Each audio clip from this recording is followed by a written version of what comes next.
Jennifer, would you take a roll call? Yes, I can. 506, because we had a couple of technical issues. So we will start with President Haugley, Present. Vice President Spikers, Here. Secretary Carter, Here. Commissioner Norris is not present. Commissioner Herron, Here. CEO Jensen, I am present. CNE Ralston, I am here. CFO Ritter, Here. CSO Moore is excused for the evening. General Counsel Hauser. Good evening. Good evening. And we have some guests this evening that are on our agenda from the SAO that are also on. I see Haji Adams, Carmen Law, and Elisa Kim. Welcome. Thank you. Also a special welcome to Commissioner-elect Mark Bowers. Thank you for joining us. And our Finance Committee Community Representative, Robert Agrisano. Good. Thank you and welcome everybody. It's good to see everybody this evening and hear you as well. Thank you for taking your time this evening to join us. And our first item here is approval of the board meeting agenda. Can I have a motion to approve the board meeting agenda? Oh, I move that we approve the board meeting agenda. Thank you, Commissioner Herron. Do I have a second? I'll second. Thank you, Commissioner Carter. Call for the vote. All those in favor of the motion that has been made and seconded to approve the board meeting agenda, please signify by saying aye. Aye. Aye. All right. Thank you. Let the record show that Commissioner Norris is absent. And so motion carries. Thank you very much, everybody. Moving on to our next, just a note here on the agenda that please take note of the additions to the agenda. There's a couple different items that we've added to the agenda. We've got some different guests here this evening as well. So with that, I'll go into our next item, and I have prepared some comments that I'd like to read to the group this evening. And so I'd like to begin tonight's meeting by addressing something fundamental to our success as a board and as Snoqualmie Valley Health. We are a diverse group with different experiences and perspectives. Healthy disagreement is essential. It helps us test ideas and make stronger decisions. However, recent meetings have included conduct that has crossed the line from healthy debate into disrespect. Raised voices, personal remarks, interruptions, and dismissive behavior towards staff or fellow commissioners are not acceptable and cannot continue.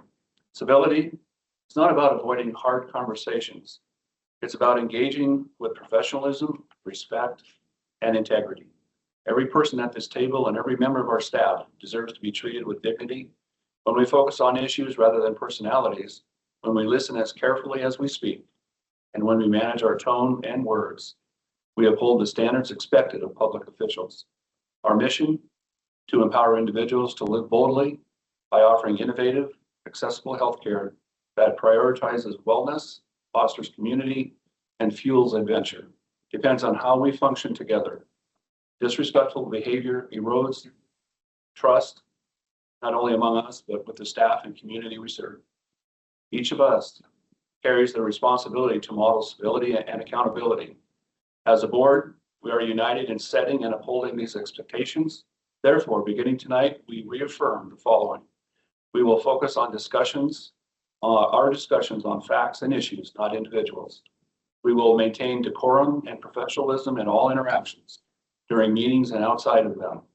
We will allow all voices to be heard without interruption or hostility. We will hold ourselves and one another accountable for maintaining these standards. Commissioner Spikers, Herron, Norris, and Carter, thank you for your dedication and service. By recommitting to civility and respect, we strengthen our board, our credibility, and our collective ability to serve this community with respect and a shared commitment to our standards. Kevin Haugley, Board Chair. Thank you. I just got a question as to how that came up outside of the agenda. It came up out of a feeling of necessity to air that to the group going forward. so that we can focus on what's important. Oh, I Listen. understand that, but is there a reason why you're doing it? I mean, has there been some problems here that there- you are afraid Yes, of, or what? Yes, there has. And well, let's talk about it then. Let's I- do it on an agenda item though, not on opening comments. Understood. Thank you, Dave. Was this, I guess, just a question. Was this written by yourself or somebody have led to write it for you? It was both. Yeah. Yeah. With my oversight and input. Yeah, thank you. So with that, I'm going to go into the next item on the agenda, public comment. Is there anybody here this evening that would like to make some public comment? Hearing none, second time. Is there anybody here that would care to make some public comment? And lastly, third time, anybody from the public would care to make a comment this evening? Hearing none, going on to the next item, consent agenda.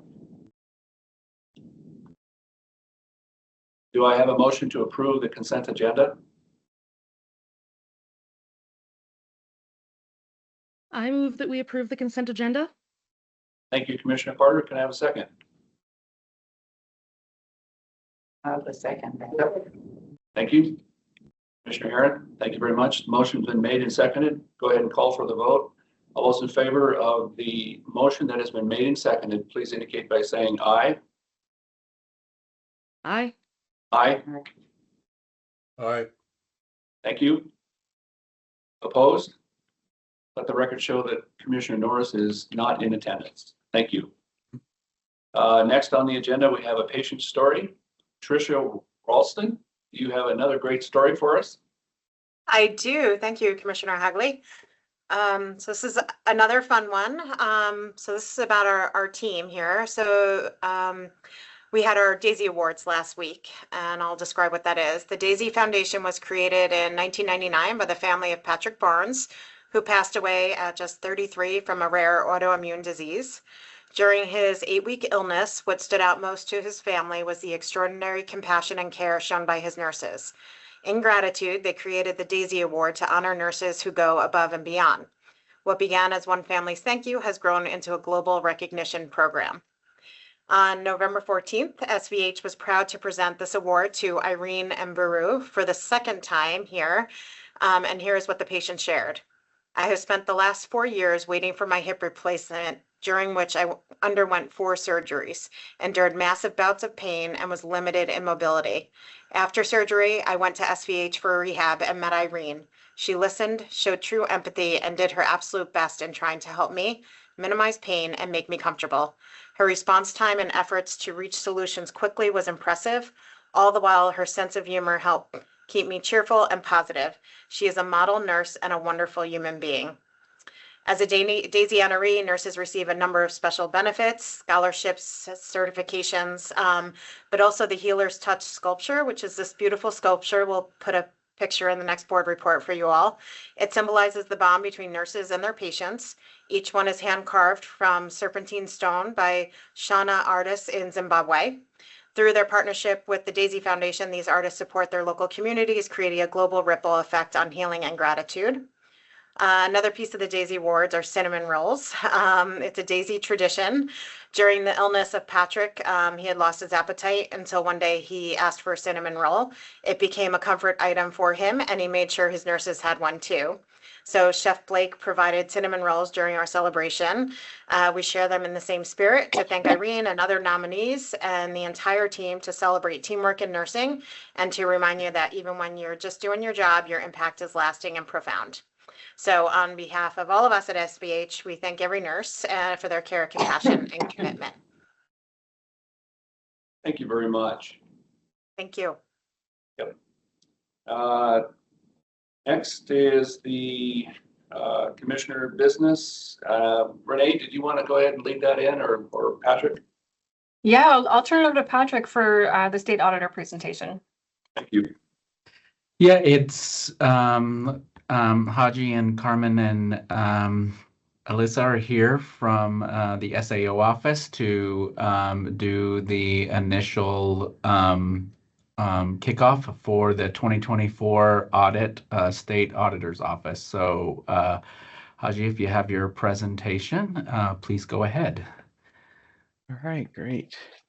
So I'll have Carmen go ahead and present our presentation for us today. Okay. All right. Looks like I can see our presentation, so I'll go ahead and get us started. Yes, so good evening. So yes, we are here to have our entrance conference today. So this is where we'll share the scope of the accountability audit that we'll be conducting of the district. My name is Haji Adams. I'm the audit manager. And then joining me today is Carmen Law, who's the audit lead, and then Elisa Kim, who is the supervisor on the audit as well. And then the presentation today is going to be a summary of the audit scope. So to supplement that presentation as well, we have provided the entrance conference agenda for you all today as well.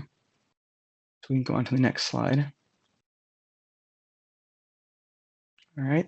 So the Washington State Auditor's Office is tasked with being the auditor of all public funds. So we're responsible for auditing all state and local governments. We conduct over 2,700 audits each year.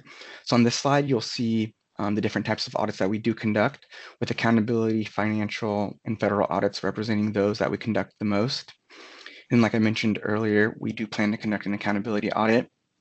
So the purpose of the accountability audit is to determine whether the district complied with state laws, contracts, grant agreements, your own policies and procedures as well. And then we'll also look at whether the district has adequate procedures in place to ensure that public funds are properly safeguarded. So with that, I'll hand it over to Carmen to go over the scope of the audit. Thanks, Haji. Next slide, please. Right. So we'll be conducting an accountability audit for fiscal year 2024 from January 1st, 2024 through December 31st, 2024. We'll be using a risk-based audit approach, and we plan to evaluate the following areas. So our first area is procurement, public works. We'll be looking at the contracts related to the medical office building and wellness project. We'll be reviewing documentation to ensure contracts were procured in compliance with competitive bidding requirements. Also be reviewing payroll, overtime, and gaining understanding of overtime controls for payroll and selecting employees to test. We'll also be looking at the accounts payable, electronic fund transfers, and credit cards, gaining an understanding of controls for electronic fund transfer vendors and credit cards, and then testing credit card transactions to determine if they were for valid business purposes, reviewed and approved properly, and is adequately supported. Next, we have accounts receivable, compliance with charity care policies. We'll be gaining understanding of the district's controls to review and approve applications and monitoring to ensure charity care is used in a manner consistent with state laws. And then we'll also be testing applications to determine whether the applications and amount provided adheres to state law and the district's policies. We'll also be reviewing open public meeting minutes in compliance with minutes, meetings, and executive session requirements. And then the financial condition, reviewing for any indications of financial distress. Next slide, please. Our office also performed a review of independent CPA firm to review the financial audit performed for the district for fiscal year 24. And then on our next slide, we have additional information on that. So a financial statement audit was performed by Mass Adams. We will review their work to determine if anything causes concerns about its quality. We will remain alert and report to you whether any limitations restricted our analysis of the other audit, and we will notify you if we notice any instances in which material misstatements of the financial statements has or may have resulted from fraud or suspected fraud. Next slide, please. An important part of the office is continuous communication between our audit staff and yours. There are a number of ways we strive to stay connected throughout the audit process, some which we have included here on the slide for you today. So two of the areas we want to highlight is our weekly status meetings. We'll be setting these up shortly, where we'll provide your staff with updates on our audits. And then the next one is the exit conference, where we will meet again at the end of our audit to discuss the results of your audit. And then here are our 3 levels of reporting. First is our findings. These constitute as the most significant level of audit recommendation that can be issued. Audit findings are the only level of reporting included in its entirety in our audit report. In addition, if a finding is issued, the district will be given an opportunity to provide a response to the finding that will also be published in our report. Next, we have management letters. These are audit recommendations that are less significant than an audit finding, but still important enough to bring to your attention of the governing body and management in a formal letter. While management letters are not published in their entirety in our audit reports, they are referenced and still constitute as a public document. And lastly, we have exit items, which constitute as our lowest level of written recommendations. Exit items are very normal in the audit process and often linked into like housekeeping items, as well as often address best practices items in modern non-compliance matters. And then I will pass it to Elisa. Okay, so we would like to share a few reminders with you. So first, our office is committed to protecting your information. So if there is anything confidential or sensitive included in the documents you provide, please let us know so that we can ensure the information is safeguarded throughout the audit process. Second, we've shared the estimated audit costs, which is included in your packet, as well as in our engagement letter. And third is about our audit dispute process. So as our official contact for this audit, we will keep Shauna informed of any concerns or changes related to the audit. And if there are any unresolved disagreements or concerns, you're welcome to reach out to our audit manager and assistant director, and their contact information is included in your packet as well. And lastly, we'd like to remind you about loss reporting. So if you become aware of any known or suspected losses of public funds at any time, state law requires that you immediately file notification with our office. And the process is easily performed directly through our website. And once a notification is filed, we have a team of specialists that will review it and determine if any follow-up or investigation is needed. All right, next slide, please. All right, so the district may be required to report cybersecurity issues, including security breaches and cyber fraud. So if a single incident affects more than 500 Washington state residents, reporting to the Attorney General's office is required. And reporting to the state auditor's office may also be necessary if the event involves financial records or finances, regardless of the number of affected parties or whether you experienced a financial loss. And to learn more about these reporting requirements, we have links here on the slide for the Attorney General and the State Auditor's Office. And these links are also available in your packet. Next slide, please. All right, so one question we receive quite often is who audits the state auditor. So our office receives an external peer review once every 3 years by the National State Auditors Association. And there is a link on the slide if you'd like to access our peer review results. In our most recent review, we received a pass rating, which is the highest level of assurance that the review can provide on a system of audit quality control. And, all right.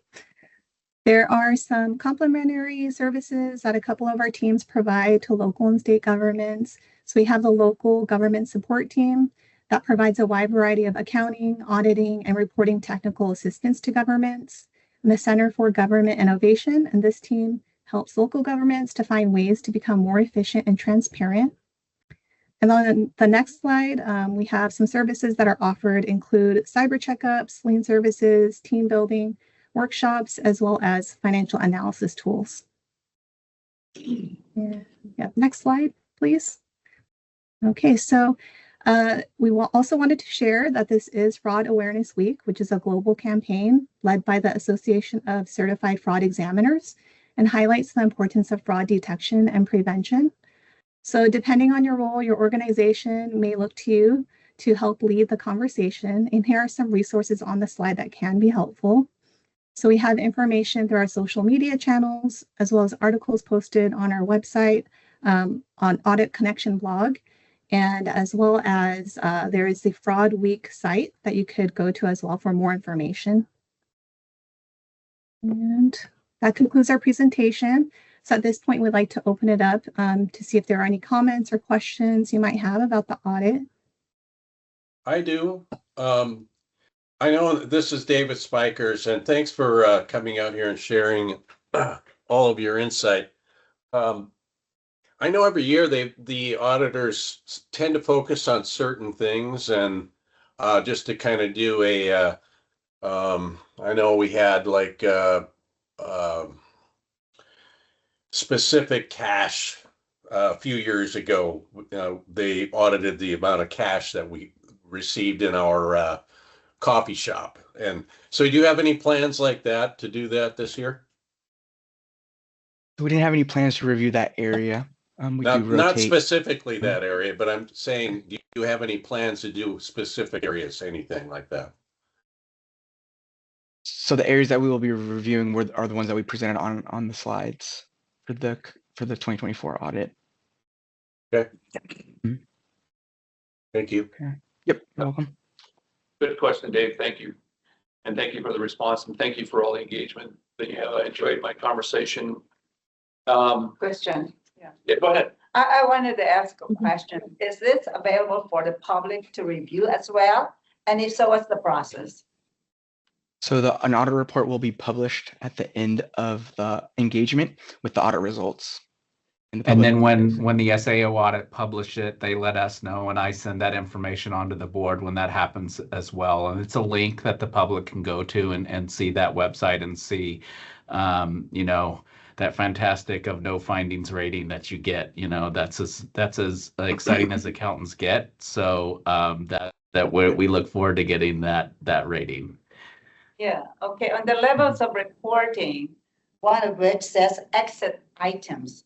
The HR also being audited for any exit items in the workplace?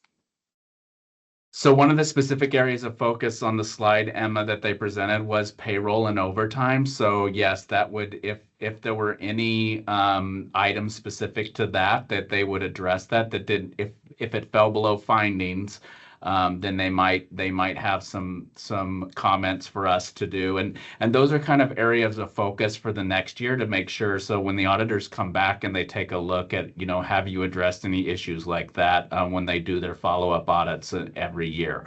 So that's kind of how that process works.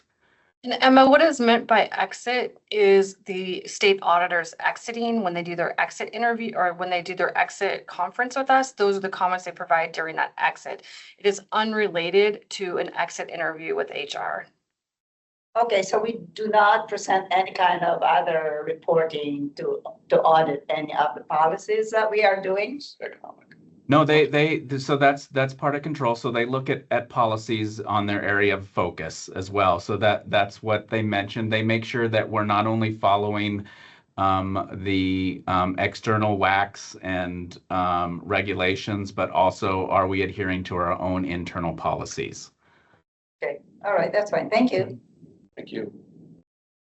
Okay. Thank you for refreshing the slide. These are the areas of focus that the audit will focus on this year, the ones that are on this slide.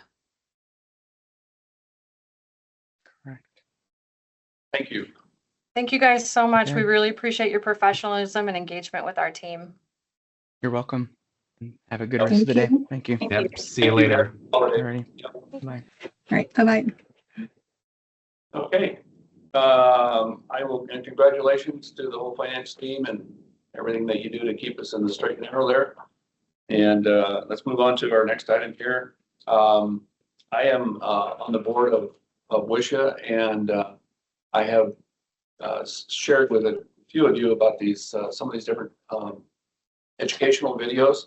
And so they're fairly short, but I wanted to take a minute and start with this one right now, and from time to time air these for all of us, and also the public, I think, might find it interesting to have an opportunity to get a little insight on the delivery of medical services and everything that we pay attention to in that process. So with that, Jennifer, would you go ahead and roll the slides?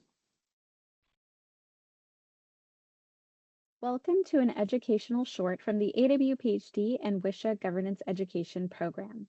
These abbreviated videos are designed to provide you with need-to-know education on a narrow topic. Most importantly, you will learn why this topic is important to your role as a hospital governing board member, and what is and is not within your scope of responsibility. Completion of this short provides 1 credit towards the AWPHD and WISHA Healthcare Governance Certification. Welcome to the Governance Education Short of Roles Defined for a Public Hospital District. I am Joanna Castellanos, Program and Outreach Manager for AWPHD. In this short, we will review the basic definitions of defined roles and work through some defined lanes of policy versus administration. This short comes from a more in-depth presentation called Rules of the Road. We at AWPHD would be happy to come deliver this full presentation in person to your board. Please email joannac@awphd.org to get us on your schedule. Now, these definitions and guardrails set the tone for creating a high-functioning board to best serve your community. Let's kick off by defining a public hospital district. Public hospital districts were formed by the local citizens to ensure their community had access to health care. PHDs are governmental entities authorized by state law to deliver health services following Statute RCW 704044. In 2018, AWPHD lobbied the RCW to expand the definition of health services to include wellness facilities and services. There are some public hospital districts that do not manage a hospital and instead offer services like wellness, mental health, long-term care, clinic, and emergency medical services. These PhDs demonstrate the ability to customize the type of care and how it is delivered in each unique community. It was quite exciting to tag along and watch the first Board of Commissioners take their oath at the Vashon Healthcare District formed in 2018. Witnessing the community come together and discuss the journey this community took to form their public hospital district was a true example of the power a local community had and the understanding that a public hospital district is not a single person or leader, but a community-owned operation. Moving on to the basic definition in roles of a public hospital district, starting with the role of a commissioner. Public hospital districts have 3 to 9 commissioners to represent their districts under the statute. Some of the commissioners were elected and some have been appointed. There are some requirements under the RCWs, including the Open Public Meetings Act training and Public Records Act training. These trainings must be completed within 90 days of taking the commissioner oath and must be reviewed every 4 years. You will go through this required training twice within your 6-year term. The role of commissioner is to establish the hospital's policies, adopt the necessary general policies, and delegate the district's day-to-day operations to the district's superintendent or CEO. Lastly, you have a fiduciary duty to act on behalf of the district in a reasonable and defendable manner. A board chair is a member of the commission that has been elected by majority vote from their fellow commissioners. Board chairs have the amplified duty of guiding the board's work by steering the board's priorities, annual objectives, and strategic plan throughout the board meetings. They will help keep the board focused on the priority issues and have a strong relationship with the CEO to ensure good governance. The Board of Commissioners appoints a superintendent or CEO by resolution as outlined in RCW 704470. Both titles are mentioned as technically under the RCW, every district has the ability to appoint a superintendent. A superintendent is a CEO and a CEO is a superintendent. The CEO or superintendent is not a commissioner. This is an individual that the Board of Commissioners appoints to undertake the day-to-day district operations. Finally, the owners of the district, which are the constituents. These are the people that reside in the district. These are the folks that you will elicit feedback from about the healthcare needs of your community. These are folks that will be at your public board meetings making public comments. These are the voters, the folks electing commissioners of the district, the folks voting to maybe raise a levy rate or pass a bond to build a new facility. These are the people you will want to share your public hospital district story with. Now that we have reviewed the definition of roles, let's move into the guardrails between a policy role versus an administrative role to help set the stage for a high-functioning board.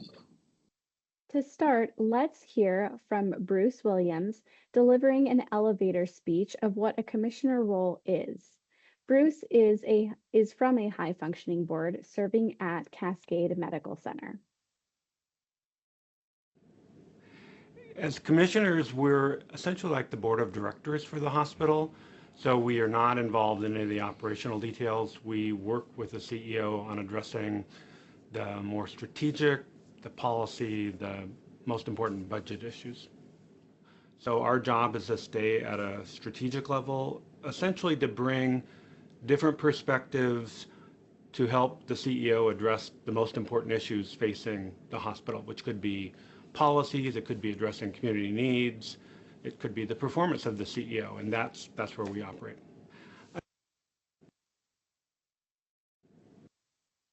As Bruce mentioned, commissioners are responsible at their strategic level. As a commissioner, you are the policy makers. This is your defined role. You set the vision for your public hospital district and help determine how your hospital serves your community over the next 3 years. You help determine if you would like to expand services like OB, telehealth, mental health, or whatever services your specific community needs. You adopt the goals and objectives in that visionary role. You will be involved in the long-range planning as part of the AWPHD focal area programs. We support our PhDs in strategic planning and hosting strategic board retreats. You will see a link to the focal area programs on this slide. And then finally, the adoption of budgets.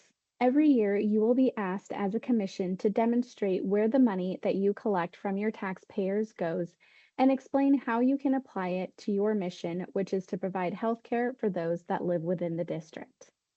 As commissioners, these are the things that you set policies for. You may do this with advice from your CEO to ensure policy and operation is aligned. But at the end of the day, it is up to you on behalf of your constituents to say, this is how we best serve the community. Under RCW 704460, that which defines work that you do by law, here are the 5 things that are written into the RCW. There are only 5 things you are obligated to do by law as a commissioner of a public hospital district. This means as a commissioner, it is your role to approach your district, nose in and fingers out. This is a common way to clarify the board's responsibility. You will want to stick your nose in all the key aspects of your public hospital district, being aware of what is in place, but resist the urge to get into the weeds and micromanage. In order to do this, you will lead with your fingers out of operations and let the administration do their job by managing the district's operations. You will want to ask your administration team insightful questions that impact the district at a high strategic level, like, are there service gaps the district is aware of that the board should consider? And then you should follow up demonstrating good judgment by offering an informed decision, but ultimately stay out of the management of the business. Let's review the 5 things that are written into RCW 704460, that which you as a commissioner are obligated to do. Issues related to bidding and small works contracting. This means those high-level capital projects and public works projects like construction for an expanded wing of the hospital or a large renovation project. At AWPHD, we offer an annual webinar on this work to walk commissioners through their role in the bidding process and what you as the board are required to sign off on when it comes to spending the money of the district. We have the last procurement webinar recording available in the Governance Education portal, which is linked on this slide. Submitting issues to voters. This is an opportunity to share the value your PhD has provided for your community and to ask your constituents to vote for an increase in a levy rate or in creating tax dollars for a bond. As a commissioner, you have an exciting opportunity to engage with your community, to rally for your district, and keep that care local. At AWPHD, we offer support throughout the entirety of this process. If your board is considering this work, I recommend reaching out to our Executive Director, Matthew Ellsworth, to visit your board and present the options and process. Annexation or redistricting. Answering questions like, do you need to grow the size of your district? Some public hospital districts have commissioners that have been elected in a sub-district. The board can decide if they will continue that practice. Finally, every 10 years, you are required to rebalance your district and determine if you do have that sub-district, so it is an equitable amongst your voters. We have a webinar recording on our website linked in this slide. Declaring real property surplus. Let's say you bought a new ambulance and you would like to sell the old ambulance. This takes the action of the board. Fixing CEO compensation. Finally, only you, the commissioners, can fix the compensation of your CEO or superintendent. And now on to the administration role. This consists of the CEO or superintendent. They are responsible for managing the day-to-day operations.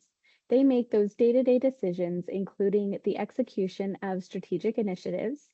They oversee financial and budgetary operations, execute and supervise contracts, hire and fire staff, and identify processes that can be made more efficient and cost-effective. A common challenge for commissioners, whether they are new or 10 years in, is navigating that fine line between their role as a policymaker versus the administrative role. In hospital operations, it is important to keep yourself as a commissioner informed so you may set good policies for your district. The best way to ensure that you are staying in your lane at the strategic level is to ask yourself, am I requesting information and asking questions because it will help me make an informed decision at the next board meeting, or am I requesting this information because I want to help manage an issue? So let's walk through some scenarios to help us demonstrate what is a policy setting action versus an administrative action.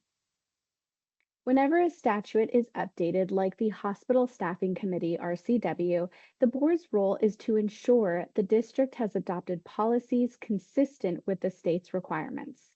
The board will work with the CEO to establish how the board will be updated on the progress and/or challenges with implementation. It is the administration's role to implement the policies consistent with the requirements and share the progress with the board. The Department of Health conducts a hospital survey on an administration level. The survey is managed by the CEO. They will alert the board if any policies need to be reviewed prior to the survey. The board's role in this work is to ensure governance policies are up to date and in compliance. The CEO will meet with the Department of Health staff to conduct the survey and then report back to the board with the outcomes. Our last example includes managing hospital operations like complex patient discharge. This is an administrative role. The board sets the direction and policies for the PhD and then allows the administrative team to manage this issue. The board would decide whether or not the PhD will participate in the BRIE collaborative in its efforts to manage complex discharge patients, and then the administration would select a few staff members to participate on behalf of the public hospital district. The CEO would then provide updates as needed to the board. At the end of the day, the board and the CEO are the core of your strong foundation. Cultivating a healthy partnership is essential, as oftentimes the relationship of the board and the CEO sets the tone for how the hospital is perceived in the community. The first step in cultivating this relationship is knowing your lane in your defined role. The commissioners of a public hospital district hire a CEO to manage the day-to-day operations, so let them go and do their job. The hiring process of a CEO or superintendent is not taken lightly. There are many candidates that were considered, and the best candidate was chosen for that role. Trust and invest in that person. Invest in them in their training, salary, and empower them to implement best practices. So when the board sets a new policy, you, the commissioners, trust the CEO to ensure that the policy is executed. The CEO and the board chair should have regularly scheduled check-in meetings. The cadence can be set between the CEO and board chair. They should be checking in prior to a regularly scheduled board meeting to review the agenda items. These check-ins should create space for prioritizing topics that need to be reviewed with the full board. Once a year, the board will send their CEO through an evaluation process. This evaluation will demonstrate how well the CEO is performing their job duties as it pertains to the job description and strategic plan of the public hospital district. There will be an evaluation to verify that the CEO is being compensated fairly. This is a regular practice that will occur between the CEO and the board. This type of work will be done under executive session. Finally, create an open door policy between the commissioners and the CEO so they know the CEO can come talk to you all when you need them to. You can confirm if the discussion is a check-in to keep them informed or if it is something that the entire board needs to consider. These check-ins are not a place for triangulation. This is not a place where the CEO is going to be talking to each board member individually to pre-engineer what happens at the next board meeting. That is not appropriate. Instead, it is a great opportunity for that dialogue to cultivate the relationship between CEO and commissioner. This concludes the defined roles of a public hospital district governance education short. Thank you. Thank you for your participation in this educational short from the AWPHD and WISHA Governance Education Program. This credit will automatically be logged to your Yeah.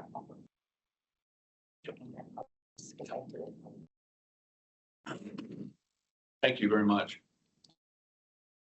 Okay, let's move on to reports. Renee, you have the floor.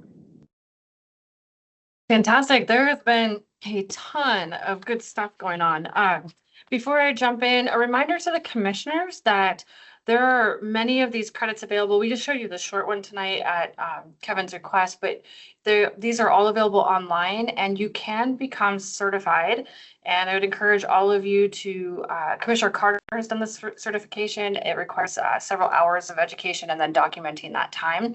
And I encourage all of you to explore that. And Mark, we'll learn more as we do your orientation. So lots going on. I wanted to recognize that Dr. Tammy Moore is excused from the executive team tonight. She is the proud new grandmother of a baby girl who was just born yesterday. And so she's busy being a grandma, and we just a shout out to her. We're also proud of her, and it's fun to be a part of her life and get to celebrate this milestone with her. So we hope she comes back. I think she's loving being a grandma. So all right, other things in the CEO report that you might be interested to know more about. I wanted to highlight some work that our marketing team was done because this is a big part of our strategic plan. As you had heard last month, we had an addition to our team.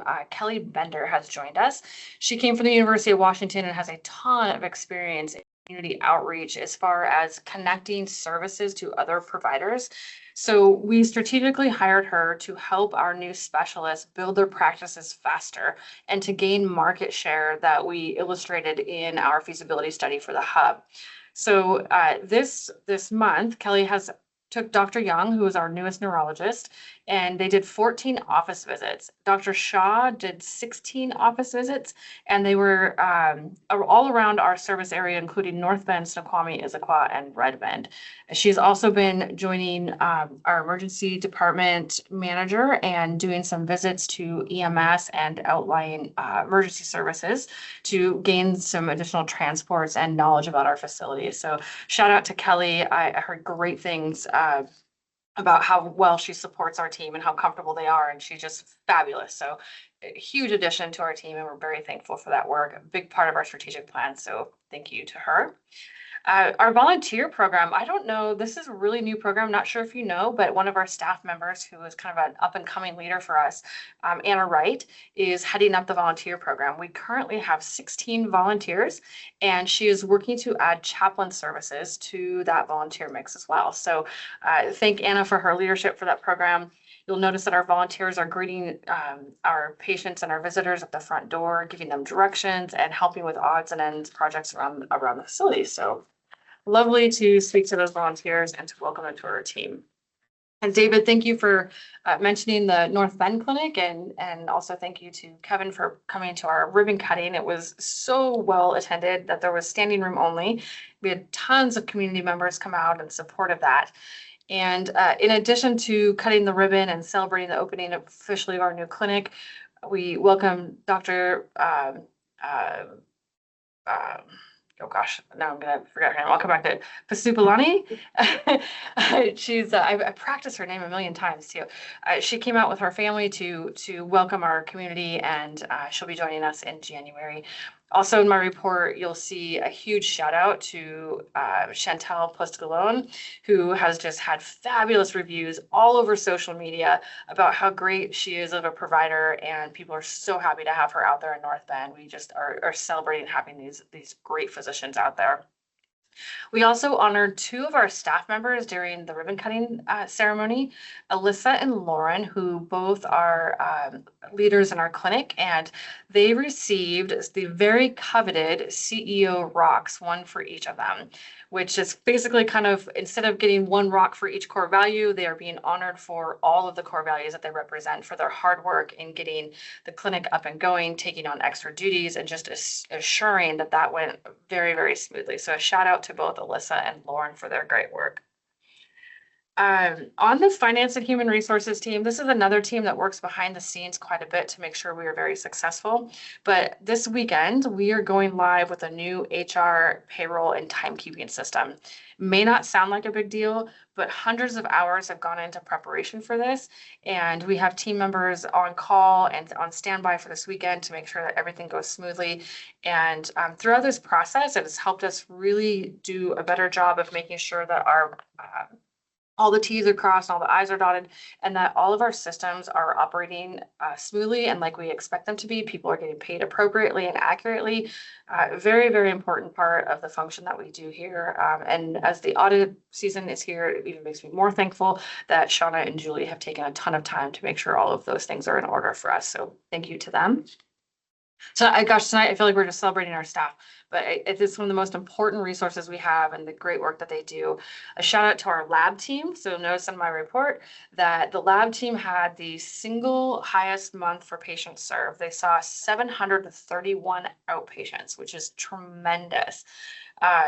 Kelly Miller and her team also receive extremely high patient satisfaction scores on our satisfaction. And so even though those volumes are continuing to increase rapidly, they're still maintaining that great levels of customer service, and just can't thank them enough for everything that they do. As we onboard new providers, they're going to get busier and busier, and they continue to find efficiencies in their systems to make sure that they can continue to be fast and efficient and nobody is waiting. I heard from Robert this month, the finance committee, that other systems in our area are no longer taking patients that aren't theirs. So normally you can go in somewhere and take your order and get seen. And there are apparently can be hour or 2 hour wait to get your blood drawn at some facilities. And so Kelly is going to help us with both Kellys, with some outreach to make sure that the community is aware that they can come here, whether there are patients or not, and we will not make them wait for hours to get their blood drawn. So great work happening in the lab team. The shout out to Chef Blake and Chef Tom for all the hard work that they're doing in what we have rebranded as the Trails End Cafe. That is the food services that we have here in our main campus. In October, they had a record month in sales with over $20,000 in 1 month. So the food here is fantastic. I chatted with some of the construction crew this morning. They couldn't decide what to eat, and thanks to a recommendation from another community member, I recommended the breakfast burrito, and they were extremely happy about it. So if you haven't had a breakfast burrito, apparently it is a thing and you need to have one. I think $15,000 worth of our sales are because of the construction crew and the breakfast burritos. So thank you to everybody that supports our culinary program. Under the people category, I wanted to give the board an update on our CMO search. We have had a great response, a lot of resumes to review. We've had lots of very qualified candidates, all kinds of candidates from family practice to internal medicine to ED to surgical services and experience. And we have narrowed down our search to technically 4 final candidates. We'll be bringing 3 candidates on site and they will have a full day interview, which will consist of medical staff leadership. It'll consist of the broader medical staff, and then also our leadership team, and then our executive team as well. So that those three will have a very rigorous on-site interview process. Our fourth candidate, I always like to make sure that you're aware, our fourth candidate is called Keep Looking. So we are not going to rush through this, and we are only going to select a candidate if they are a perfect fit for our team and we get good reviews. So I'm excited to bring those. We just to kind of give you an idea of the diversity of the candidates we're looking at. One physician is an ED physician, one is a cardiologist, and one is a surgeon. All of them have extensive leadership experience. So we're excited to continue that process. A number Yes. of total applicants or candidates for CMO. Oh gosh, Emma, I would say at least 50 probably. People that had actually applied, some of those weren't qualified or didn't have the experience we were looking for. And so Dr. Moore and I both took lead on screening those. There was two of us screening them to make sure that they were qualified. And then we did several video conference screenings of many of these candidates. And then the next step after that, the final candidates had to do a video interview with the entire executive team. And the next step is the on-site interview. There may or may not be another step after that, depending on how close the the candidates score when they come on site. The interview is, who are they? How many So of- the Oh, original that's- interviews, pardon, go ahead. So do you have, it was a 3-part interview then? And how many in the committee of interviewees? Yeah, that's a great question. Thank you. So it's actually, if you count the screening, the video screen, and my screen, so it's a 4 to 5 part interview, like 4 to 5 different times that they connect with us. When they come on site, those 3 finalists that we're looking at, they will meet with 3 leaders from our medical executive committee. They will meet with approximately 3 to 5 members of our medical staff. Then they will meet with approximately 7 or 8 of our leadership team, and they'll meet with all 5 of our executive team for about 3 hours. And then we will score each pool will have a scoring card based on the core values that we're looking for the skill set for these candidates. If there's a clear leader, then we will make a selection. If there's not, we will either keep looking or do an additional interview. Wonderful. It is It's a big quite a rigorous investment. process. Pardon? That's why we have to do our due diligence. It's a big investment. We don't want to have the CMO leaving a year and a half later. So we want to make sure that we have on board the right fit, the right person. Yes, agreed. And, as much as we put this much hard work into the process, which we have done previously as well, sometimes you don't get it right, and we try our very, very best. And that's why we have so many people participate. But I do believe that we do have 3 very strong candidates. We were only going to bring 2 on site, but they were so diverse and so strong that we felt that it was really important to take a look at all 3 of these candidates. Are they So- all from outside or is it in-house? It's actually a mix. We have one from the Midwest and one from the Nevada area, and then one candidate that is local here in Washington. But it was a national search. Thank you. Great. Yeah, great questions. Thank you for asking. Commissioner Carter and Commissioner Herron attended the Art of Constructive Disagreement training for our leadership team. That was really, really great training. I got the results, the surveys back today. Everything scored in the top box 4 or 5. And a shout out to the Association of Public Hospital Districts. They provided a $10,000 grant to support that training and be able to bring a national expert into our community for this. And Commissioner Carter is actually knows this person and was very happy that you could attend and welcome her to Washington. So thank you. Under community health needs, you all are aware that Dr. Megha Shah, our medical director for our inpatient unit, is a nephrologist by training. She also works a day a week in our outpatient clinic and seeing patients. She provided us with this update, and I wanted a shout out to her because this is amazing and it's something that's much needed in this community. But she has grown the nephrology program and provided more than 100 new consults in her first year, and has maintained an 80% follow-up rate. So that is just fantastic. And she has really good access and makes sure that our community doesn't have to wait for long periods of time before she can see them. She's continually trying to think of ideas of how we can see more patients and provide more services under the nephrology program. So thank you to Dr. Shah for her leadership with that. Wanted to see if there was any questions. There was a pretty detailed construction update in the CEO report. I provided the kind of the milestones and things that you can expect. We had a really amazing anomaly happen this week. Apparently, according to the city of Snoqualmie, November 19th is the wettest, nastiest day of the year in history, always, like every single year. Apparently, that is the day that you can expect to have the most rain. This year, it was beautiful and sunny, and the concrete pump truck was here at 8 o'clock in the morning, and they poured the slab that will now then become the restaurant and the kitchen and kind of that what is that, the east side of the building. And the importance of that is it is the one part of the slab that will be polished, and it will be kind of the showpiece. So instead of putting in flooring, we're going to use the concrete as the flooring. And so it needs to look good. And if it had rained, we wouldn't have been able to do it. And so it was really fun to watch the guys out there and the tradesmen just working like a ballet on this pour and the polish and the finish, and just making it look beautiful for us. So it's really cool.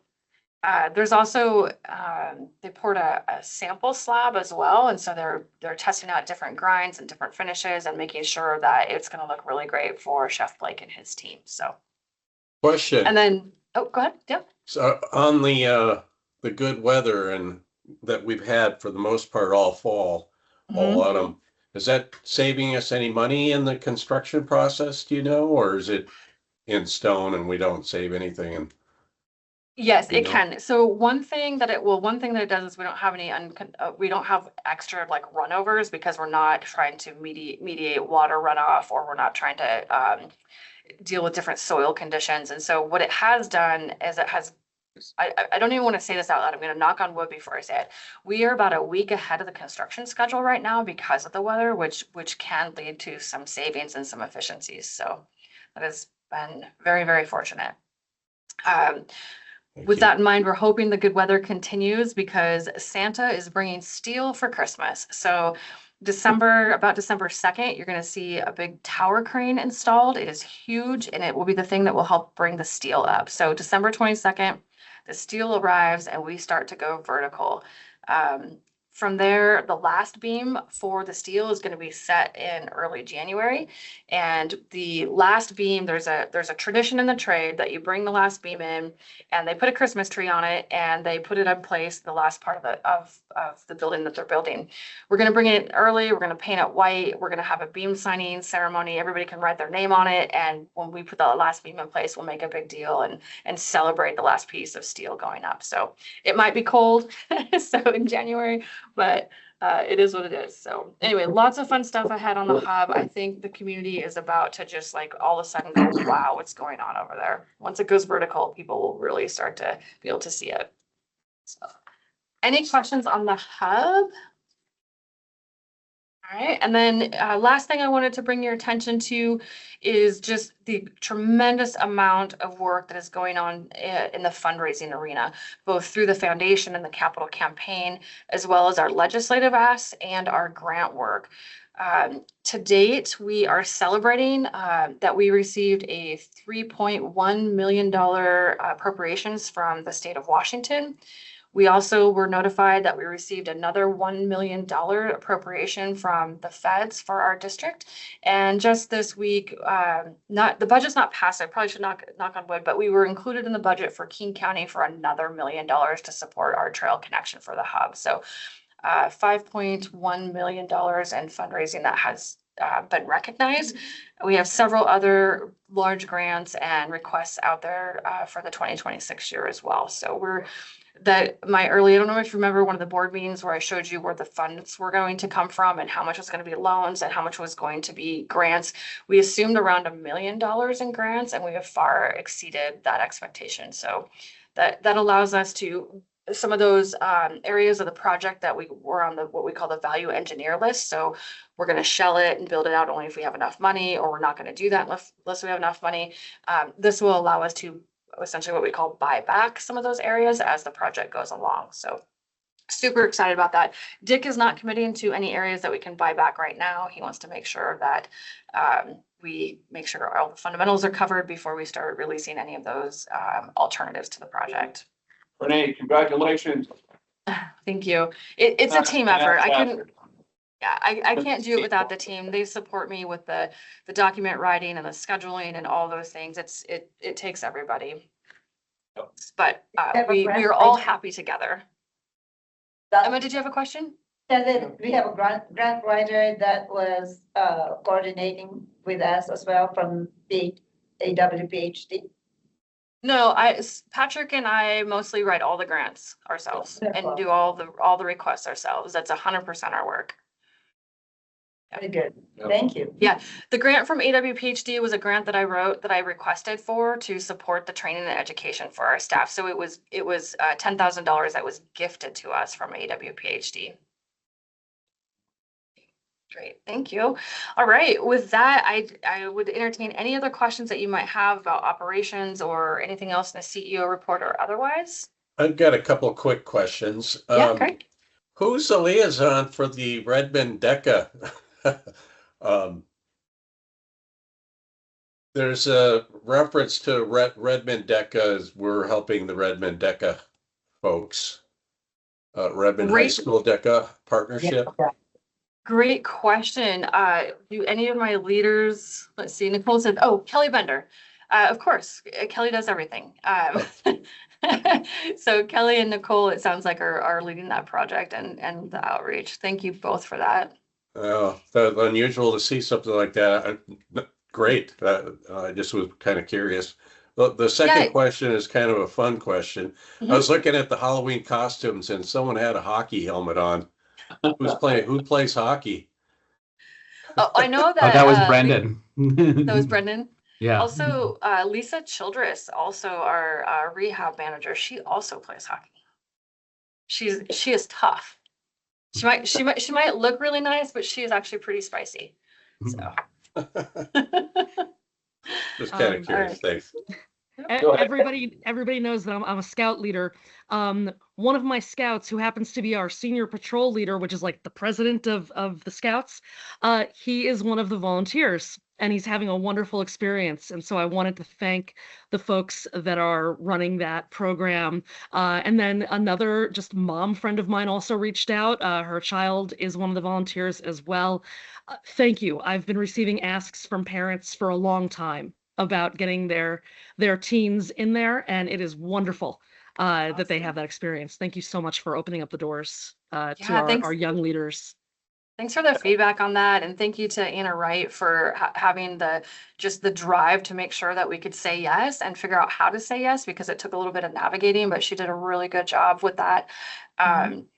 You wouldn't believe how competitive it is. We can't take everybody, and so we actually do interviews and select the volunteers. I mean, it's wonderful. So I anticipate that program is going to grow tremendously in the years to come. I had a great talk with a gentleman that was in there a couple of weeks ago, Jen, and I tell you what, it was just, I kind of stood and talked to him for probably 10 minutes. It was great. Love it.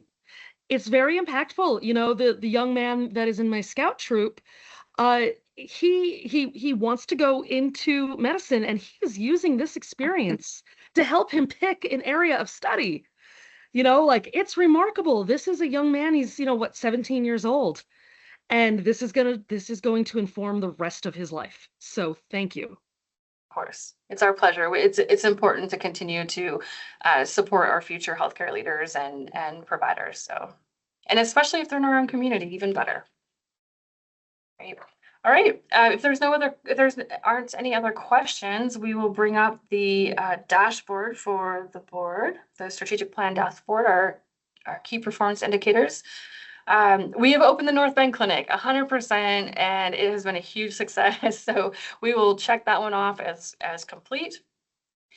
We are making really good progress thanks to our outpatient teams on those annual visits. They are just, especially if you look at the dashboards when we get to finance, some record volumes in there, some of the areas that are really driving that.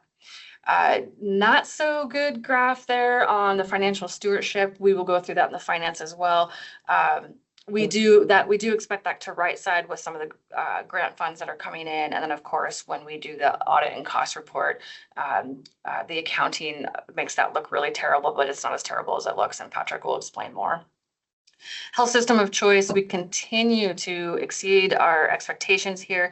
Trish is going to work with the quality team to really dive into this and say, like, are we really doing amazing, or should we try to raise the bar a little bit for next year, or or what should this metric be for next year? So I think we really value our service and our brand and how we take care of our patients and our customers.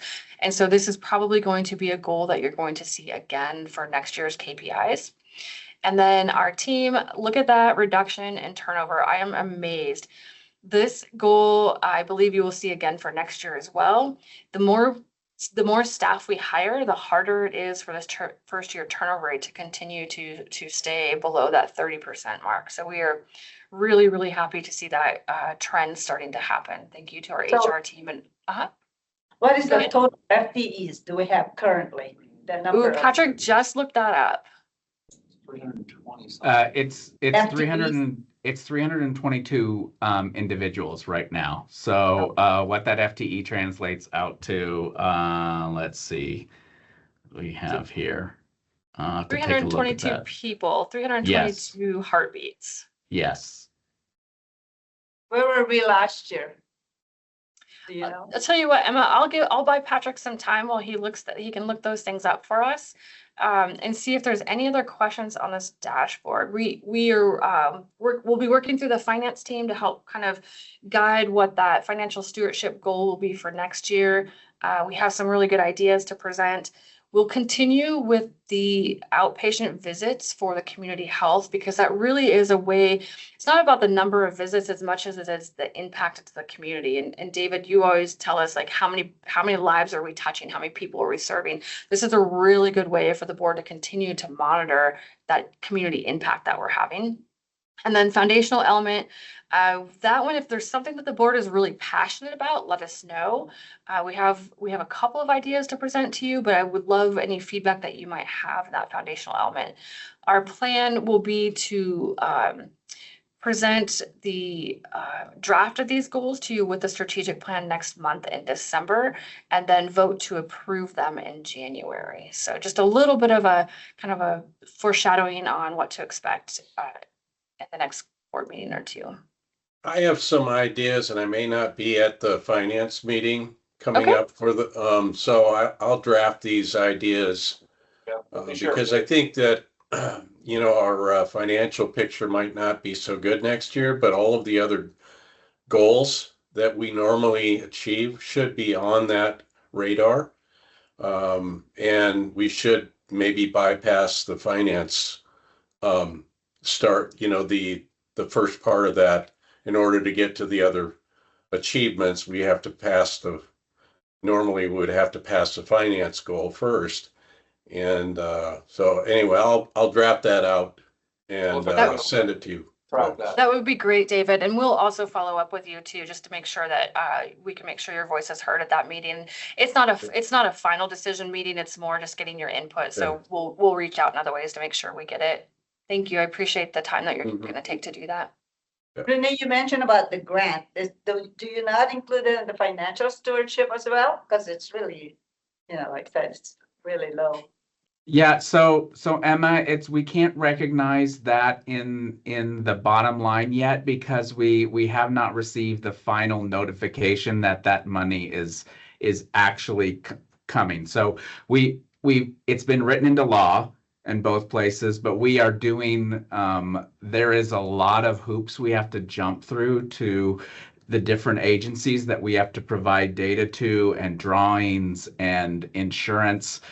and all kinds of things that I've been doing for the past 2 months to make sure that we cleared the first step of that hurdle. And now we're into the next step of that hurdle. And so they're pulling, they literally have to pull like the title for the land and take a look at that and make sure that's being used right and all of these things. And once that gets approved, so far, like I said, the first steps were through flying colors there, but we're on to the next step now. So hopefully by the end of the year, they will send us that letter that says, yes, you can submit for your reimbursement. The good news is that reimbursement goes back years. So we can, it can be applied to the past couple of years that we've invested in the hub there. So that's the good news for it. But right now we show a loss going forward because of the funds that we just received in October. And I'll talk about that coming up very, very quickly. Yeah, this is one of those stories of no good deed goes unpunished. And so, your CEO is busy trying to find pots of money, and then your poor CFO gets punished by all the work he has to do to get it. So It makes it good for bragging rights. It does. Hey, go ahead, Commissioner Carter. Looking on the bright side, right? Yes. Well, it has to have the fulfillment of it. Are you soliciting ideas now for next year, like right now? But because I don't want to go down a rabbit hole, should we talk offline? Yeah, if you have some, we have a minute. Go for it. If you had a quick idea, yeah. I have a quick idea, but I would definitely need help fleshing it out. Okay. So I always feel disappointed when I hear that somebody in the Valley goes to one of our other regional competitors. So now, especially in the area of imagery or in the area of labs, where we are far superior because of low wait times and better equipment, is there a way to benchmark our regional leakage? And is there a way for us to claw it back and measure that? So like market share basically, and specifically market share here in diagnostic imaging and lab. I feel like that would be a good SMART goal for being narrow and measurable, because we are so proud of those capabilities and that new equipment. Let us take a look at that, because it's interesting. It's an interesting concept, because the market share gain is a huge strategic component of that feasibility study for the hub, and it is something that we need to be able to assess and determine. I don't know how difficult it would be to do that, so let us dig in a little and see what that might look like. Very cool, thank you. I know that some of those metrics are available from third-party vendors. I also know they are super duper expensive. Right. So we might not even be able to source that data. Yeah, that's it. We might have to go with something a little less robust, and just that volume, across all those outpatient service lines, which includes lab and radiology. And as we know, that if we're seeing that ramp, then we're doing the job, and we're gaining volume and gaining market share. So, kind of Let's just one have, step removed. Two jars with marbles, and every time I hear that somebody went to one of our competitors, I'll put a marble in, and every time I want a marble there. I want no marbles in 2026 of people I hear going to Issaquah for their care. Thank you. Thank you. Okay, that's all I have, Commissioner Hauglie. I will pass the baton. Okay. To that board. We are ready to move on to the Finance Committee, Patrick, so it's all you. Great. This evening, I'd like to start actually with the balance sheet this evening. Reason being, because that kind of helps explain some of the big changes in October, especially when you're comparing to those year-to-date numbers. You can see on the screen there, we have quite a bit increase in cash, and that's due to the bond receipts there. Most of that cash is restricted, as you can see as well, and that it is restricted for 3 reasons. It's restricted due to the projects that it's earmarked for, so that is the hub project. And then it is restricted to the principal and interest payments that we have on our outstanding debt, so to cover the debt services. So that's where those 3 restrictions fall into. Any questions about that? Great. So the good news is, so then our current assets, you can see, has increased $111 million. Long-term assets as well has increased to $240 million, $150 million increase almost. That's due to those revenue bonds funds that we received. It's mostly in cash right now in various investments that we have that are earning average about 4% across that. Some of them a little bit higher, some of them just slightly lower than that. But they are good, safe investments that as per WAC requirements and per bond council. And so that will yield us about $3 million or so next year in interest payments that we will earn to help go towards that debt service coverage next year. Taking a look at our current liabilities, of course, with that cash, our debt will increase, and current liabilities are up about $5 million this year. And that is due to the accounts payable is a lot of it. So all of the outstanding invoices related to the hub, related to additional services, accrued payroll for the additional employees that we've added there. So it's investment debt, not like I like to say, empty credit card debt, right? We're building a building with these funds. And long-term liabilities are up to about $252 million. That is a $150 million increase. That matches that $150 million cash that's sitting there. And so our total liabilities in that position is about $240 million to equal out those total assets. Any questions there? It's hard to ask question. I can't see the numbers. I give you the wrong info. Yeah, thank you for sharing for all here in attendance the interest that we're earning on that bond money. You know, that's one little piece of it, but it's important to take note of, and thank you. Yeah. We had a great finance meeting this month, Dave and I, and your team. You know, it was a great meeting, so a lot more to follow here. Thanks. So going back to the income statement. So year to date, our gross revenues are almost $96 million. That is about a $10 million positive variance there, generally due to our investment and increase in clinic outpatient services and the great ED volumes that we've had this year. Taking a look at our uncompensated care, year to date, it's about $5 million. That includes bad debt and charity care. Then we have our contractual allowances of about $43 million. You can see that our net patient revenue then is about $48 million, slightly under what we budgeted. And that slight under budget is a lot due to October numbers. We had about a $398,000 operating revenue shortage in October.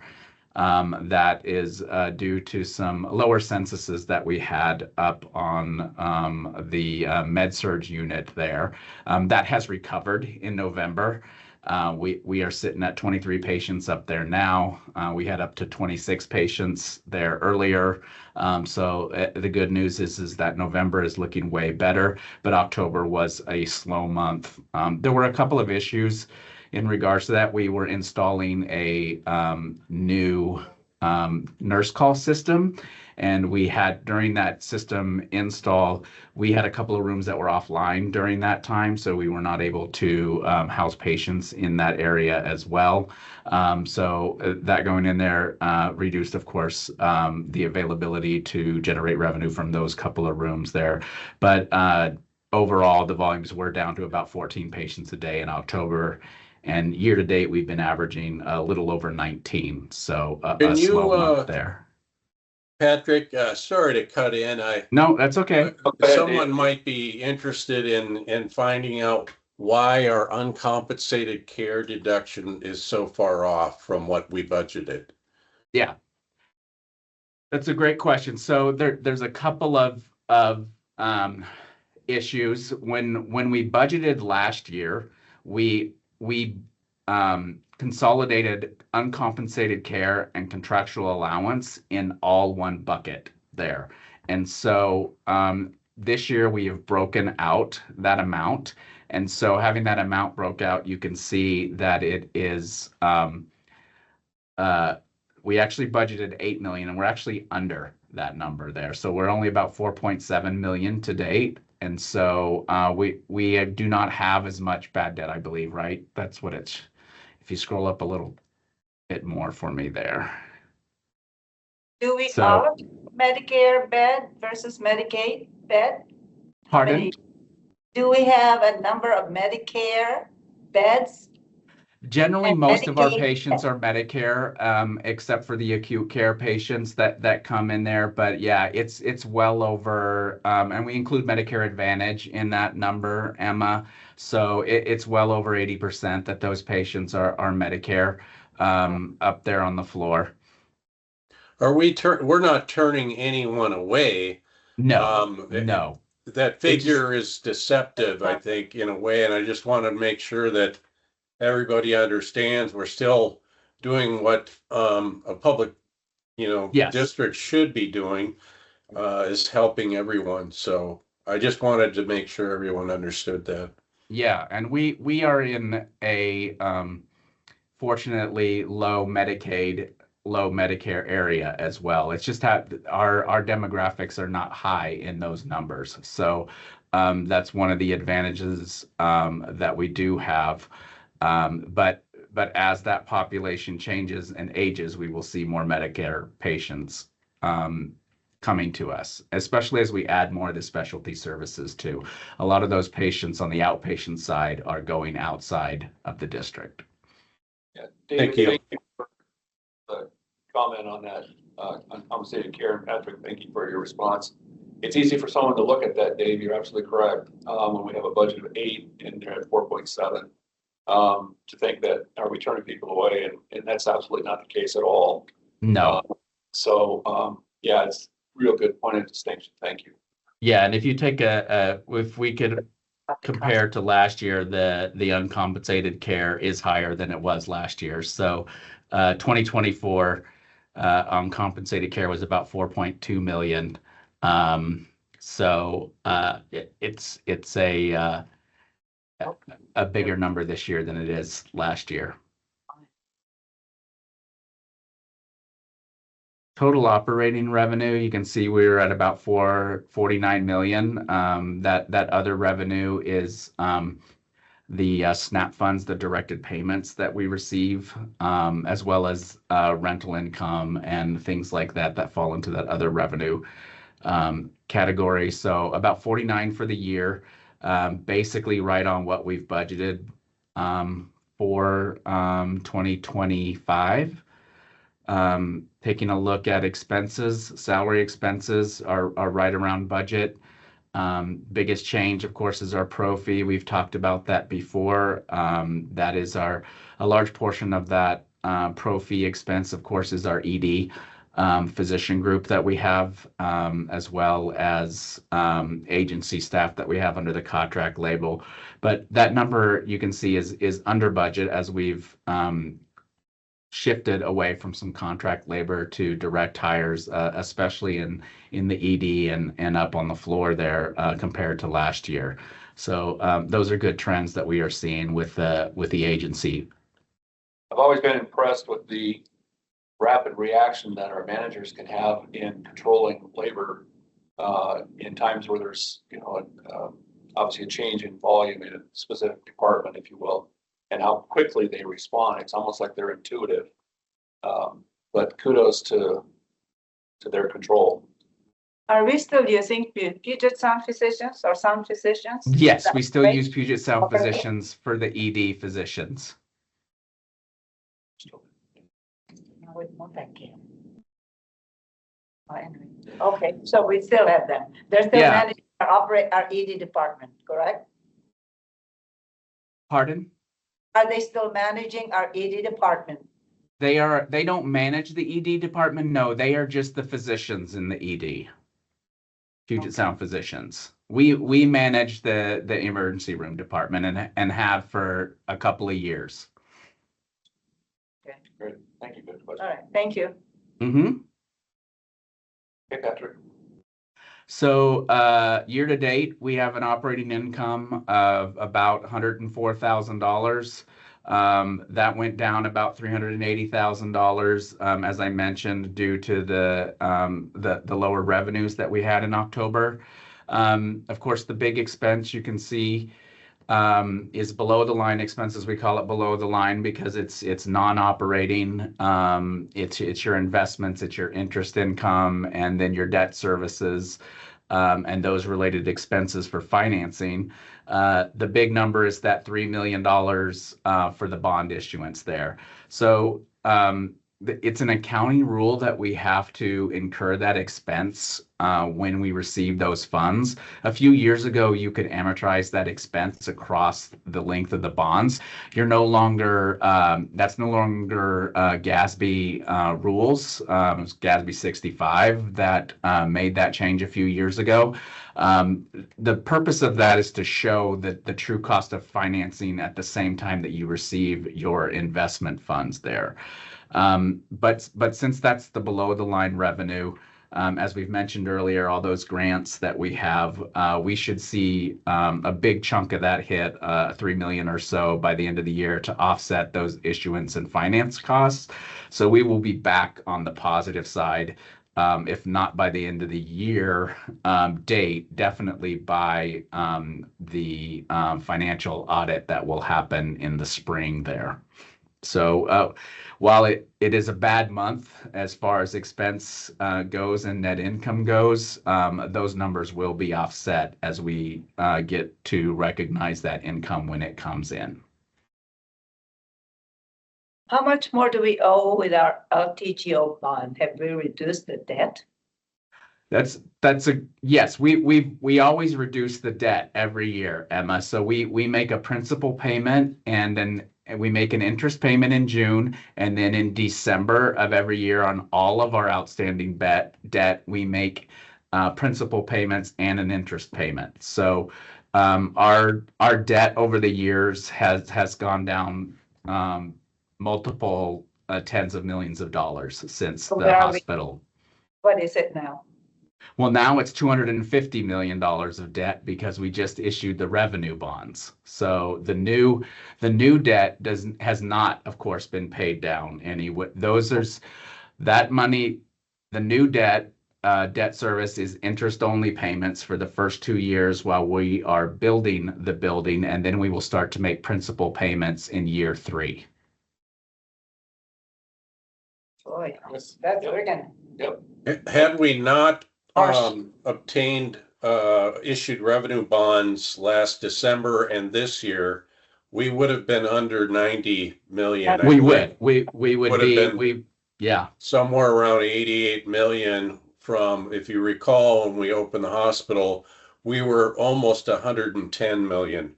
Right. So we had paid off about 20 some million in the last 10 years since we've opened the hospital. And Yeah. correct me if I'm wrong, I think I'm pretty correct on that. Yeah, I think it would have remember. been in the very high 70s by the end of the year this year. So yeah, the one good news, Commissioner Herron, is it is a $200 million building that will be an asset on the books too, right? So it's not just debt, it's the asset that's there as well. And we will get to, of course, depreciate that asset, and that is a reimbursable cost to us from CMS as we advance depreciation that I mentioned during the budget hearing last week as well. Yeah, and how many more people will we be able to serve and different services and Yeah. employ citizens Yeah, and that's people in right. the community, right? Yeah. Become the largest employer in the valley, I That's believe. all in the future, Yeah. of course. So thank you, Patrick. Thank you. Yes. Super encouraging. Any questions there? Okay. And the cash flow, still strong cash from operating activities. So far this year, we've generated 11 million in cash from providing services.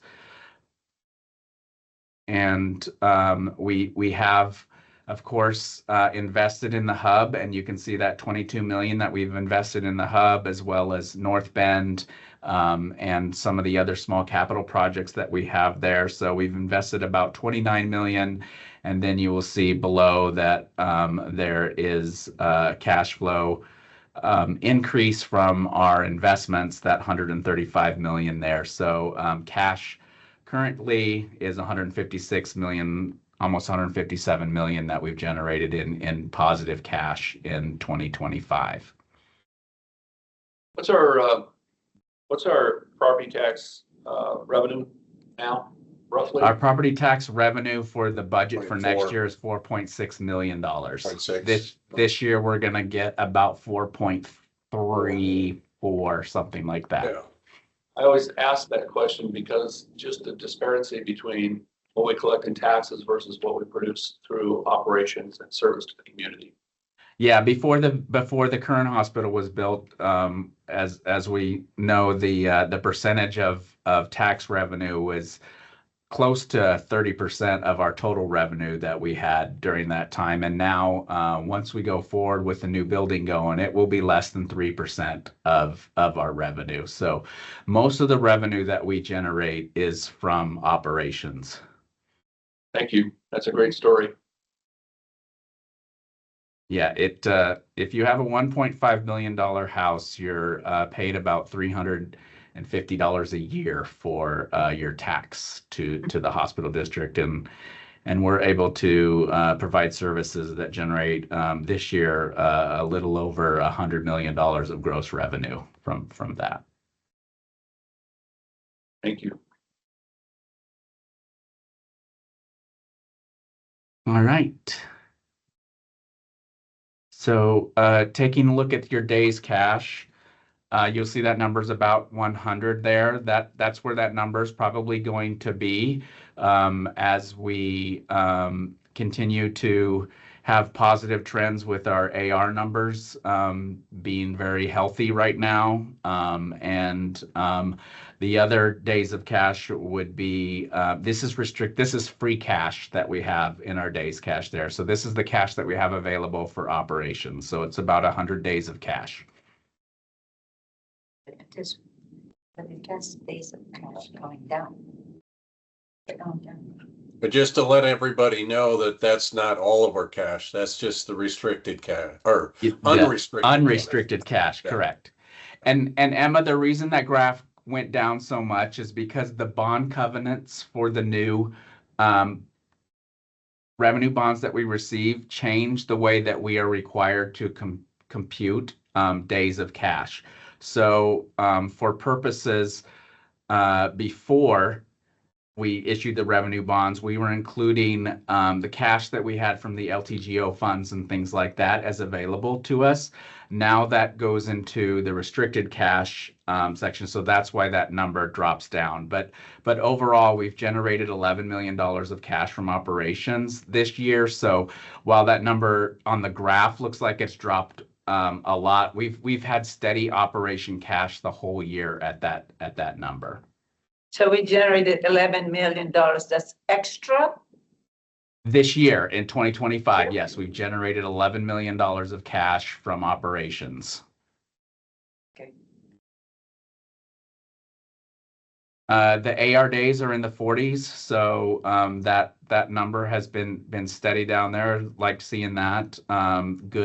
Good practices and some of our changes in Epic have actually paid off to that this year. If you recall, we went through a whole project of bringing all of those denials and everything in-house to the Epic system versus being outsourced. That project is doing well and paying dividends to being able to collect our money much faster. It's been about 2 years, has it not, since we've started implementing Epic? Yeah, this is our third year actually in October of 22. Yeah. So, yep. Still overlay because they give us that. Question on Epic, Emma had. Did we receive some financial support from Overlake when we were putting it all together? No, we paid for all of that out of, if you remember, that came from operations as well, the cash that we had from operations that we had generated, as well as funds that we had from investments that we had from COVID funds that were Oh. available for use for that. All right, okay, yeah, that's right. Thank you. Uh-huh. So, any other questions here on the financial trends? Thank you, Heather. And then next is our volumes. Yeah, and I'll sub in for Dr. Moore tonight. Just again, highlighting just the highlights, happy to answer questions about anything. We are having tremendous success with our outpatient visits. Great work to Lisa Childress and her team here. Definitely holding pretty steady in urgent care, and the lab tests may not look like the graph that was in our report because the difference is the number of like, I guess, SKUs or number of tests versus the number of patients we're serving. And so it's just a different way of looking at it. Next slide, please. Holding steady there in the ED. Endoscopy, we have really been struggling in endoscopy with staffing mostly, and just kind of trying to get a steady program in there. But if you were to just look at least August, September, and October, we've got a good trend line there. So we're starting to recover. Dr. Shaw is going to be lending her skills and talent and starting to help oversee some of the work that's happening in there to help increase those volumes. Wonderful story with mammography. Obviously, we started with none, and we've been able to serve a great number of patients. In my report, I included the statistics on the number of screenings that we have been doing. We have dramatically increased the performance and screening mammograms for our patient population. Ultrasound continues to be strong and having a good upward trend there. Both ultrasound, CT, and MRI are contributing greatly to our KPI on the bigger dashboard with those great volumes we are seeing here. If you just X-ray, although it looks like its downward trend has been pretty stable since last spring. Quick question on all of our imaging. We've got 5 different imaging now, and do we have to have someone on board for each of the various imaging types, or is there somebody that kind of goes from one to the other? That's a really good question, actually. Yes and no. So generally, most of our techs can do X-rays, and then they specialize in their areas like CT or MR, especially mammo and ultrasound. Those two are the most specialized, and so not just any X-ray tech can do mammo. They have to have special training, and ultrasound is the same. Yeah. It's a delicate balance to have that team and have them busy and doing all those modalities. Yeah.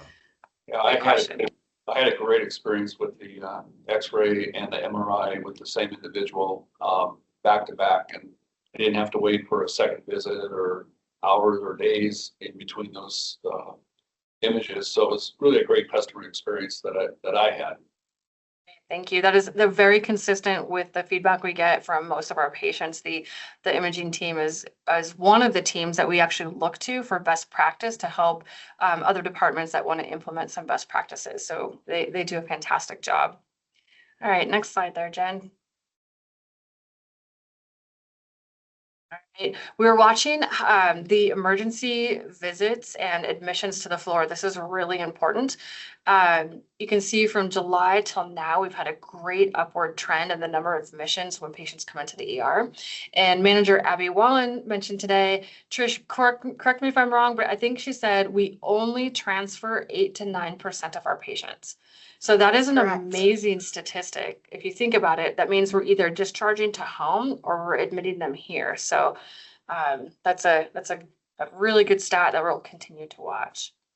Observation hours are going up. This is a fantastic way, again, that we can serve our community, make sure that they are getting the care they need, but aren't necessarily qualified or needing to go for a longer inpatient stay. All right, any questions for us on the operations or the volume metrics? Bed is down. You want to speak about swing bet for just a second there, Renee? Way down. Are we not? Yeah, actually, happy to talk about that. That is one of the areas that you saw with our October volumes on the floor and reflected in our financials. It was a slow month for our swing bed patients. But again, our goal here is to continue to see the average number of inpatient and observation patients climb and holding fairly consistent and steady with our swing bed. So not a great month in October, but definitely looking better in November. Thank you. You mentioned you were not transferring or transferring any emergency patients, and you were just sending them home. We're transferring 8 to 9% of our patients. Okay. What are the major stuff that requires them to be transferred? Any major surgeries? Yeah, generally surgical cases, or if we know for sure they're going to need a specialty that we don't have, it doesn't make sense for us to tuck them into bed here just to have to be transferred later to see a specialist. So those are generally the ones that we're looking at. If they need ICU or CCU level of care, we're not quite yet ready to do that. So those patients are also transferred. But even to have the hub project, that would really alleviate some of this. Not directly, because the hub is ambulatory services, and so at least initially, the surgeries that we will be performing there are not going to be emergent or emergency services or surgeries. They'll be planned surgeries. So we'll still be doing a lot of transfers then, if that's the case. We're only transferring 8 to 9% of the patients that come. That's a very, very low number. It is actually pretty astounding. I was surprised to hear that statistic today. Okay. Thank you. Thank you. Yep. All right, Patrick, are we? Yeah, the next thing I wanted to talk about is the refinancing of we wanted to talk about the warrants. You can talk about this and then just do the votes together. That's fine. I mean, one at a time, but after. So taking a look at the warrants, as you can see, it's a big number this month, 17 million. Most of that is construction costs there. There were 3 payrolls in October as well. And then taking a look at refinancing the 2015 LTGO bonds. We had a presentation at Finance Committee about this. It is not going to lengthen the final maturity date. The interest rate is going to save us about 7 basis points there, which translates over the life of this issuance of $3.5 million. So we're going to save about $270,000 a year over 10 years. At the end of that, there is a balloon payment of $7 million. If we have the cash, we can pay that off. We could also pay it off earlier if the hub takes off the way that we think it will too, and there's no penalty for prepayment for that. If we need to refinance the $7 million at the end of the 10 years, we would have the ability to do that as well. This is a net present value saving of 5%. Your rule of thumb when you're refinancing that is anything north of 3% is a slam dunk that you're gonna have significant savings even with the issuance costs in there. I don't know if there are any comments. You should also mention, Patrick, that we have the flexibility to refinance after 5 years without penalty. Correct. So if for some reason we have interest rates at 3% at 5 years, it's sort of a no-brainer, perhaps, at that point to go ahead and refinance that whatever is remaining. Yeah, this is a little bit similar to what we did in 2020, just because the rates have dropped so low that we're not adding any additional debt at all to the district. All we're doing is saving principal and interest payments over the next 10 years there. So I recommend that the board issue a motion to make you're required to let 20-day notice that we are planning to refund LTGOs. So if the board could issue that motion to do that, then the executive team can go forward with issuing that notice so that the public knows that we are refinancing those funds. You're required to have a 20-day notice period to do that. Thank So you. I'll just understand the sequence of events. So for tonight, we're just asking the board to pass a motion that will basically make this notice happen. And then in December, we'll come back with the motion to actually do the refinancing. So tonight, it's really just making notice that we intend to consider refinancing. And then in December, we will actually pass the motion. On the And there- revised agenda that Jennifer sent out later this afternoon, there is a proposed motion on there for you to get the words exactly right for Bradburg. And there's one no thing obligation. Oh, excuse me. I'm sorry, Commissioner Spikers. That's all right. If you wanted to go ahead and say something, I didn't mean to cut you off. So, I was Yeah, just there's no gonna tell- obligation with the notice as well. So it's just notifying that we are intending to do this. So what this does is, we do end up with a lot more debt. Normally, we would have paid it off in 10 years, We end up with 7 million to pay off at the end of 10 years. That's what it is. No, it doesn't increase the total amount of debt, Commissioner Well, I Spikers. didn't say that, the principal. I don't think Oh, that's yes, what it it meant. requires us to pay the principal amount in 10 years versus gradually over 13 years. Yes, you are correct. Right. So what it will help us do, and I think it's going to help us during this interim transition to the MOB and getting a lot more folks employed, specialists. We're going to have a little bit of a money crunch, for a few years. It'll help us with that, I think. It's always good to have that buffer, to have extra money available just in case. I think during this period of time, searching for the right candidate to fill the job is better than, and waiting an extra 6 months versus just finding someone and hiring them that you end up having to redo it, the whole thing in a year. And so I think getting the right people and being patient with that and may cost some money in the short term, but I think it's the best prudent practice, and to have a little bit of extra cash available to, help us through this process, I think is prudent, for the district. Yeah, I would echo that comment, David. We spent a lot of time in finance talking about this, and with Keith Levin, our bond representative, shared with us what he had put together for us. This is an absolute positive move for the district. When you talk about $271,000 per year annually, and over the term $3.5 million, we can call it 5 years if we want to. We can go all the way out to 10. We can pay it off early. This is a real good. We used to refer to these as housekeeping items. This is a tremendous opportunity for us, and Keith did a great job. Patrick, the whole finance team.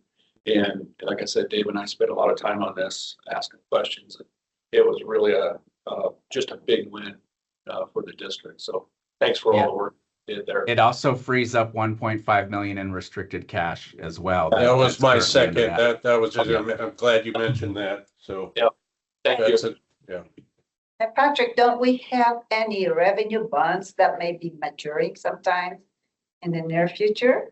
Well, no, so the revenue bonds for the hospital, those go out to 2038 is when those, so I guess you could call that the near future. 13 years is the near future. But those are all, the new revenue bonds go out 30 years that we just issued. So it's 2055 until those new bonds, would be paid off there. Many of them that are callable.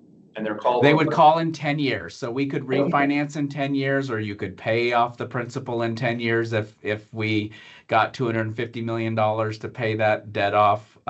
You most likely would refinance though and invest and continue to grow services in the community that they need. That's why we issue debt, right? To provide those services. But the board could always make that choice to retire debt if they wanted to in 10 years. Thank you. Following the agenda, I think I'm going to go ahead and call for approval, motion to approve the warrants. Go ahead and take that vote right now. Is there something else? Yeah, I'm going to call for that. Patrick, I don't think there's anything else before that I've missed. No. Thank you. Okay, with that, I'm going to go ahead and call for approval, a motion to approve the warrants for the month of October 2025 in the dollar amount of $17,023,349. Can I have a motion to approve that? I'll make that motion, and with the proviso that, you know, a lot of these warrants are directly related to the MOB, so people don't get all worked up about that. So anyway. Yeah. Thank you. Do I have a second? A second. Thank you, Commissioner Herron. Go ahead and call for the question. All those in favor of the motion that's been made and seconded to approve the warrants for the month of October 2025 in the dollar amount of $17,023,349. And all those in favor, please signify by saying aye. Aye. Aye. Let the record show that Commissioner Norris is not in attendance. Any opposed, abstaining, hearing none, motion carries. Thank you very much. With that, I'll go on to the next item. At this time, I think what we're asking for is a motion. Patrick, if you want to reiterate what we're doing in this motion. Yeah, we're requesting a motion for administration to post the notification period for refinancing of the 2015A LTGO funds. I make the motion to post notice of the LTGO fund refinancing, the 20-day notice, I believe it is. And David, if it's okay with you, can we have the motion be allow administration to prepare and send a conditional redemption notice for the 2015A bonds so we are ready for the refunding in December? Would that be an okay adjustment to that? Yeah, absolutely. I think we're on the same plane here, so. Perfect. Thank you for that. As presented on the agenda here. Okay, Thank you very much. Commissioner Herron seconded it. Okay, all those in favor of the motion that's been made and seconded that to allow the administration to prepare and send a conditional redemption notice for the 2015A bonds so we are ready for the refunding in December. All those in favor, please signify by saying aye. Aye. Aye. Aye. Aye. Let the record show that Commissioner Norris is not in attendance. Motion carries. Thank you very much. Okay, with that, I'm going to go on to Commissioner comment. Commissioner Carter, would you care to share? Sure. Yeah, lovely meeting tonight. Thank you, everyone. Thank you, to Patrick and team for all of your hard work on the finance stuff, keeping us well supported. I already expressed my gratitude to Anna and the folks for the volunteer program. And, I just would like to acknowledge what President Hagley said at the beginning of the meeting. I would like to, recommit myself to decorum and to, positive feelings, positive outcomes. Renee, you've assembled a phenomenal staff. They do phenomenal work. They all deserve, our gratitude and our deference and respect, and that goes to you as well. I am grateful to you for your hard work and for everything that you do. Thank you, President Hagley, and happy Thanksgiving, everybody. Thank you, Commissioner Carter. Commissioner Herron. This is really a very exciting moment for us. And I'm looking forward to the completion of our HARP project in 2026 and the additional expanded services that we will be providing, giving to our constituents and to bring up to the status of elevated status of one of the best in healthcare history, right? That's right. Thank you. In our healthcare history. Thank you. Thank you so much. Mr. Spikers. Well, thank you. Two things. Congratulations, Mark, on your election. I know you're there somewhere. You're in that room. Here. And look forward to In person. working with you.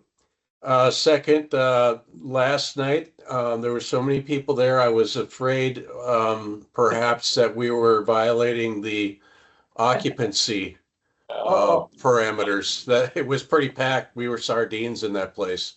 So yeah, there were a lot of people there. Anyway, looked really good and a lot of positive feedback. And I made it a point to speak to probably about 7 or 8 employees, and just to get their feeling about it, and nothing but 100% positive. So I'm hoping that it'll continue that way and we'll do well.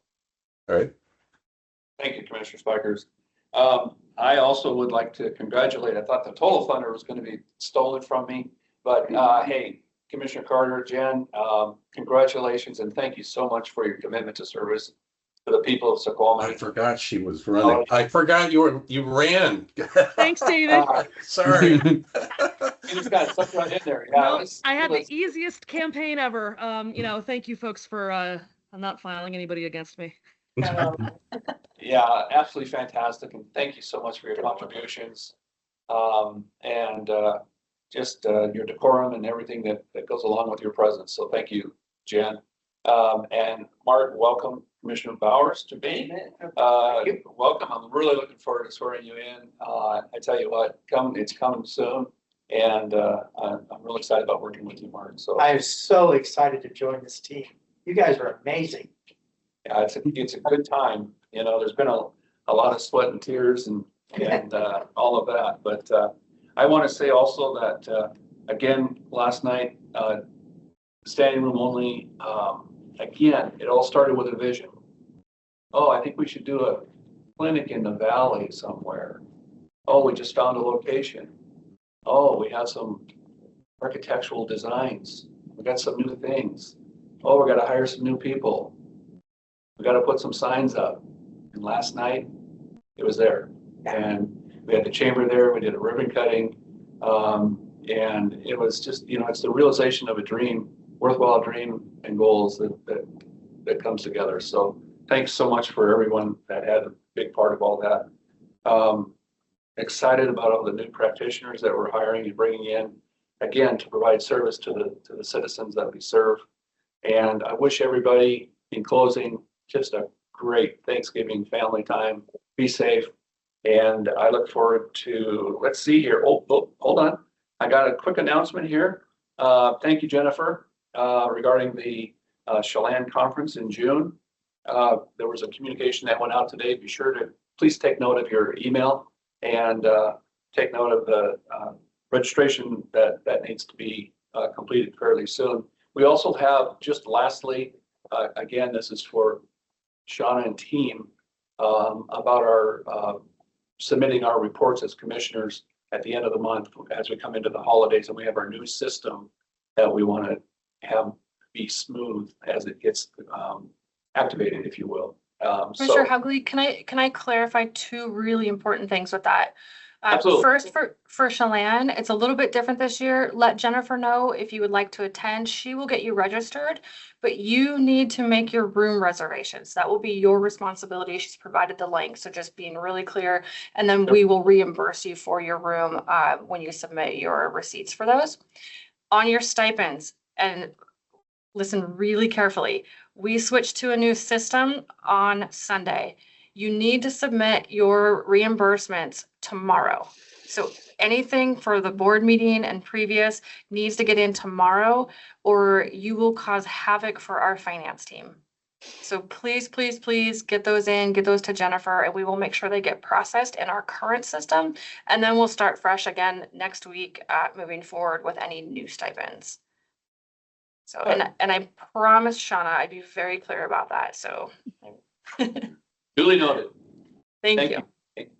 Again, happy Thanksgiving. We'll see you all next month. Take care. Thank you, everyone. Skip, Thank thanks you, for- everyone. Have a good evening. Happy Thanksgiving. Happy Thanksgiving. Bye-bye. Thank you.